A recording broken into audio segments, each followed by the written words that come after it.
नमस्कार, मैं हूं मयूरिका और आप देख रहे हैं वीएनएम टीवी। वीएनएम टीवी के बुलेटिन में देश, दुनिया और शहरीलों की खबरों के साथ हम फिर एक बार हाजिर है। आज 5 जून यानी विश्व पर्यावरण दिवस और इस दिवस पर वीएनएम की टैगलाइन लाखों लोग छोटी कोशिश बड़ा परिवर्तन याद करना तो बनता ही है, क्योंकि आप और हम लाखों लोग मिलकर जब छोटी छोटी कोशिश करेंगे तब पर्यावरण हमारे लिए और हमारी आने वाली पीढ़ी के लिए हम बचाकर संजो कर रख सकते हैं। इसी विचार के साथ आइए शुरू करते हैं आज का बुलेटिन।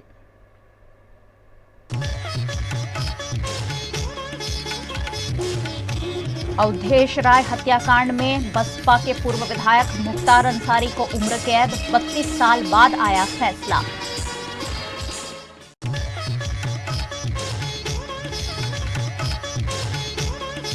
नौकरी पर लौट गए रेसलर साक्षी, बजरंग और विनेश, अमित शाह से मुलाकात के बाद निर्णय।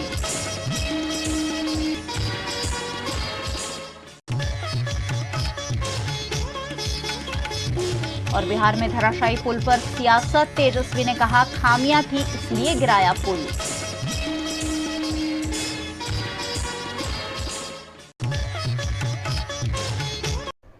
इकतीस साल पहले हुए अवधेश राय हत्याकांड में मुख्तार अंसारी को आखिरकार आज दोषी करार दे दिया गया है।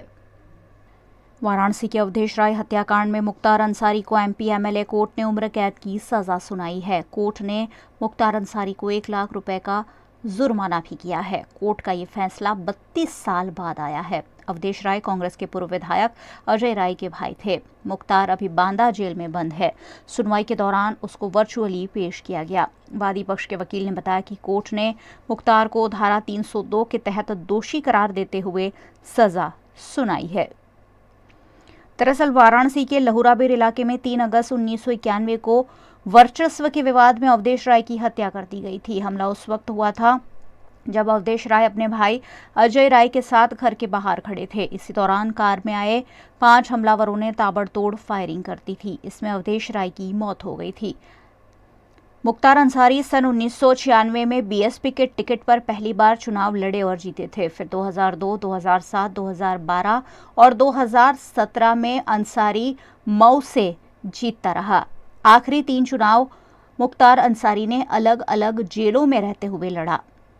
मुख्तार अंसारी वाराणसी सीट से 2 बार लोकसभा चुनाव भी लड़ चुका है, जो दोनों बार हार गया था। मुख्तार अंसारी के खिलाफ मणिपुर, वाराणसी, मऊ और आजमगढ़ के अलग अलग थानों में 61 मुकदमे दर्ज हैं। उनमें से 8 मुकदमे ऐसे हैं जो कि जेल में रहने के दौरान दर्ज हुए हैं। ज्यादातर मामले हत्या से संबंधित है। बृजभूषण सिंह की गिरफ्तारी की मांग के साथ पिछले कई दिनों से धरने पर उतरे पहलवान गृह मंत्री अमित शाह से मुलाकात के ठीक 1 दिन बाद अपनी अपनी नौकरी पर लौट गए हैं। भारतीय कुश्ती संघ के पूर्व अध्यक्ष और सांसद बृजभूषण शरण सिंह के खिलाफ प्रदर्शन में शामिल रेसलर साक्षी मलिक, बजरंग पूनिया और विनेश फोगाट अपनी अपनी नौकरी पर लौट गए हैं। तीनों रेलवे में नौकरी करते हैं। रेलवे पब्लिक रिलेशन के डायरेक्टर जनरल योगेश बवेजा ने इसकी पुष्टि की है। ये खबर तब आई है जब दावा किया जा रहा है कि बृजभूषण पर यौन शोषण का आरोप लगाने वाली नाबालिग रेसलर अपने बयान से पलट गई है। दावे के मुताबिक नाबालिग ने दिल्ली के कनॉट प्लेस पुलिस थाने में बयान दिए हैं। इसके बाद उसे पटियाला हाउस कोर्ट ले जाया गया, जहां उसने बयान वापस ले लिया। पहले खबर ये भी आई थी कि पहलवानों ने आंदोलन से भी वापस नाम ले लिया है, लेकिन साक्षी मलिक ने ट्वीट करके इस तरह की खबरों का खंडन किया है। उन्होंने कहा कि इंसाफ मिलने तक हमारी लड़ाई जारी रहेगी। बजरंग पूनिया ने भी कहा कि एफआईआर वापस लेने वाली बात झूठी है, हमारी लड़ाई जारी रहेगी।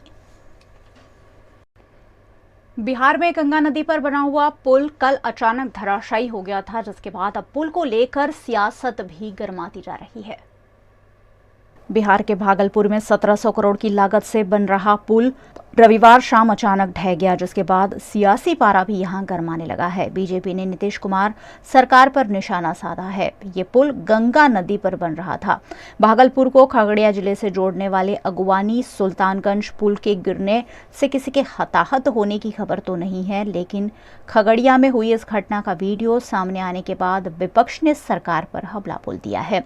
इसके बाद उप मुख्यमंत्री तेजस्वी यादव और सड़क निर्माण विभाग के अतिरिक्त मुख्य सचिव सचिव प्रत्यय अमृत ने आनन फानन में एक प्रेस कॉन्फ्रेंस भी की, जिसमें उन्होंने बताया कि पुल में खामियां थी, इसी वजह से इसे गिराया जा रहा था। तेजस्वी यादव ने कहा कि पिछले साल 30 अप्रैल को भी इस पुल का हिस्सा ढह गया था। उसके बाद हमने निर्माण मामलों में अपनी विशेषज्ञता के लिए मशहूर IIT रुड़की से एक अध्ययन करने के लिए संपर्क किया, जिसकी अंतिम रिपोर्ट आना बाकी है।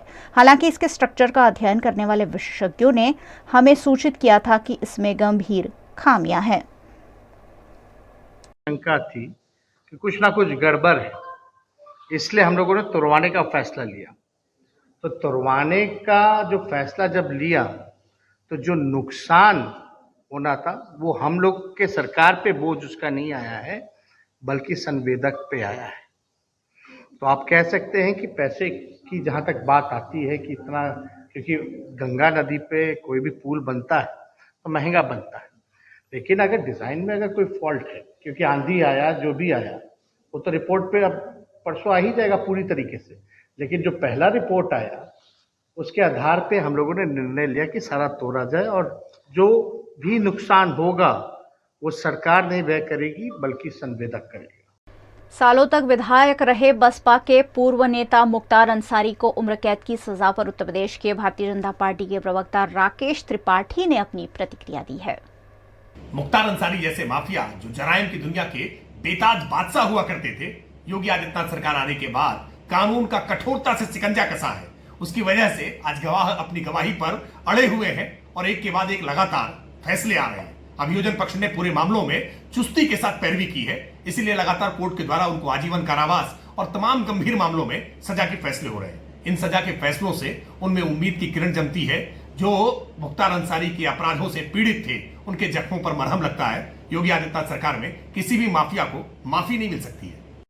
वीएनएम बुलेटिन में वक्त है एक छोटे से ब्रेक का। बने रहिए हमारे साथ। ब्रेक के उस पार भी खबरों का सिलसिला लगातार जारी रहेगा। देखते रहिए वीएनएम। विश्व पर्यावरण दिवस के मौके पर इंडियन ऑयल गुजरात रिफाइनरी ने लिया है एक खास संकल्प, राष्ट्रीय ऊर्जा की जरूरतों को पूरा करने और जिम्मेदार नागरिक बनने की ओर उम्दा पहल। 2046 तक इंडियन ऑयल हो जाएगा नेट जीरो। 2046 तक शुद्ध शून्य कार्बन उत्सर्जन का लक्ष्य। हरित भविष्य की ओर IOCL की नई शुरुआत।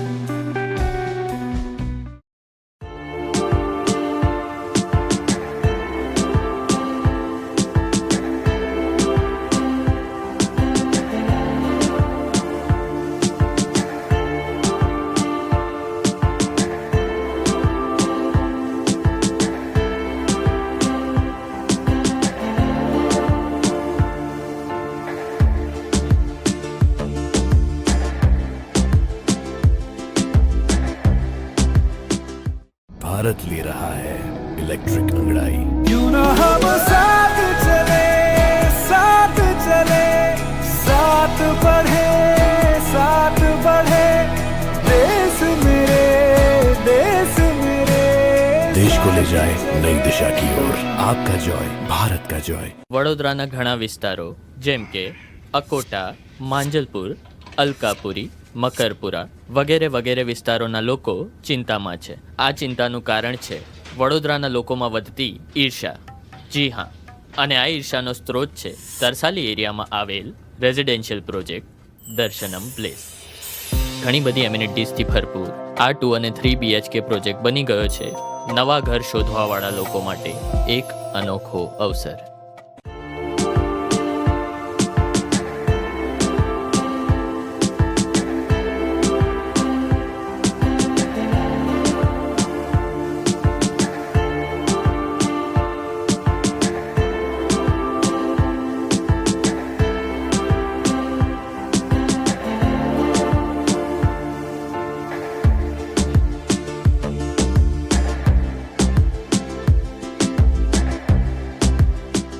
भारत ले रहा है इलेक्ट्रिक अंगड़ाई। क्यों ना हम साथ चले, साथ चले, साथ बढ़े, साथ बढ़े, देश मेरे, देश मेरे। देश को ले जाए नई दिशा की ओर। आपका जॉय, भारत का जॉय। विश्व पर्यावरण दिवस के मौके पर इंडियन ऑयल गुजरात रिफाइनरी ने लिया है एक खास संकल्प, राष्ट्रीय ऊर्जा की जरूरतों को पूरा करने और जिम्मेदार नागरिक बनने की ओर उम्दा पहल। 2046 तक इंडियन ऑयल हो जाएगा नेट जीरो। 2046 तक शुद्ध शून्य कार्बन उत्सर्जन का लक्ष्य। हरित भविष्य की ओर IOCL की नई शुरुआत। वीर सावरकर भारत के क्रांतिवीर, स्वतंत्र सेनानी, समाज सुधारक और प्रखर विचारक थे। उनके विचारों को फिर एक बार 140वीं उनकी जन्म जयंती पर वडोदरा में याद किया गया। वडोदरा में वीर सावरकर स्मृति केंद्र द्वारा वीर सावर जी की 140वीं जन्म जयंती के मौके पर एक खास व्याख्यान आयोजित किया गया, जिसमें वीर सावरकर के छोटे भाई श्री नारायण राव सावरकर के पौत्र सात्यकी सावरकर पुणे वक्ता के रूप में उपस्थित रहे। सात्यकी जी युवा सामाजिक कार्यकर्ता है और वो वीर सावरकर की प्रखर हिंदूवादी, सामाजिक और राष्ट्रीय विचारधारा का प्रचार प्रसार गुजरात के अलग अलग राज्यों में कर रहे हैं। इसी के तहत वीर सावरकर द्वारा दिए गए सूत्र राजनीति का हिंदूकरण और हिंदुओं के सैनिकीकरण पर उन्होंने अपने विचार व्यक्त किए। वडोदरा के दांडिया बाजार में स्थित जुम्मादादा व्यायाम मंदिर में आयोजित इस कार्यक्रम में वडोदरा के अग्रणी वकील अवधूत सुमन, अनिल कानिटकर समेत के अग्रणियों की उपस्थिति रही। 140वीं जयंती के अवसर पर मैं बड़ौदा संस्थान में आ गया हूँ। यहाँ महाराज सयाजीराव गायकवाड़, जिन्होंने सावरकर जी के अभिनव भारत संगठन के जो भी क्रांतिकारी थे उनको सहाय्य किया था और ये जो ब्रिटिश रूल है उसके विरुद्ध लड़ने के लिए प्रेरणा दी थी। सावरकर जी के सामाजिक क्रांति के समर्थक डॉक्टर बाबा साहेब आम्बेडकर जी को उन्होंने सहाय्य किया था।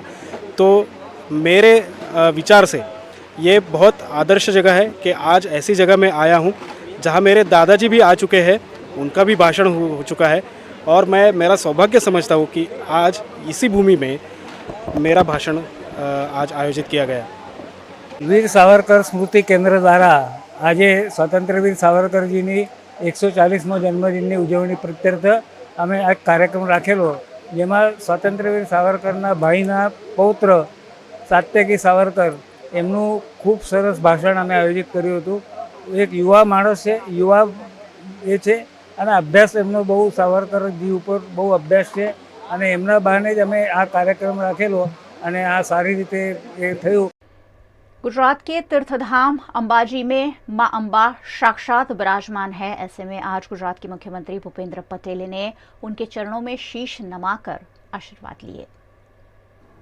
मां अंबा भवानी के शक्ति पीठों में से एक अंबाजी मंदिर के प्रति मां के भक्तों में अपार श्रद्धा है। इस मंदिर में कई नेता और अभिनेता लगातार अंतराल पर दर्शन के लिए आते रहते हैं। गुजरात के मुख्यमंत्री भूपेंद्र पटेल भी आज मां अंबा के दरबार में पहुंचे, जहां उनका स्वागत अंबाजी मंदिर ट्रस्ट और भारतीय जनता पार्टी के नेताओं द्वारा किया गया। मंदिर में माता जी की पूजा अर्चना के बाद मुख्यमंत्री ने भट्ट जी की महाराज की गादी पर रक्षा पोटली बंधवाई। उनके साथ बनासकांठा के भाजपा अध्यक्ष और विधायक भी मौजूद रहे। अंबाजी में दर्शन के बाद मुख्यमंत्री ने गब्बर में सभा को संबोधित किया और वन कवच का लोकार्पण भी किया। पाकिस्तान की जेलों में भारत के हजारों मछुआरे पिछले कई सालों से कैद हैं। उनमें से 200 और मछुआरों को पाकिस्तान सरकार द्वारा रिहा किया गया है। मछली पकड़ते वक्त सीमा पार कर लिए जाने से भारत के सैकड़ों मछुआरे पाकिस्तान की जेलों में बंद है, जिन्हें पाकिस्तान द्वारा नियमित अंतराल पर छोड़ा जाता है। इसी क्रम में 200 और भारतीय मछुआरों को पाकिस्तान द्वारा रिहा किया गया। पिछले कई महीनों से ये मछुआरे पाकिस्तान की जेलों में सजा काट रहे थे। मछली पकड़ते समय सीमा पार कर गए इन मछुआरों को पाकिस्तान पुलिस द्वारा पकड़ लिया जाता है और उनके साथ सख्ती की जाती है। पाकिस्तान सरकार द्वारा छोड़े गए भारतीय मछुआरों में से गुजरात के निवासी मछुआरों को वडोदरा रेलवे स्टेशन लाया गया और यहाँ से उन्हें अपने अपने वतन के लिए रवाना किया गया। इन मछुआरों ने पाकिस्तान की जेलों में बंद और मछुआरों को भी छोड़ने की गुजारिश सरकार से की है। वीएनएम बुलेटिन में आज बस इतना ही। वीएनएम के समाचारों को आप रोज रात 9 बजे फेसबुक और यूट्यूब पर तो लाइव देखते ही है, साथ ही आप वीएनएम को डेली हंट, वोडाफोन टीवी, जियो टीवी और 498 नंबर के जियो फाइबर चैनल पर भी देख सकते हैं। देखते रहिए वीएनएम, जुड़े रहिए वीएनएम के साथ। नमस्कार।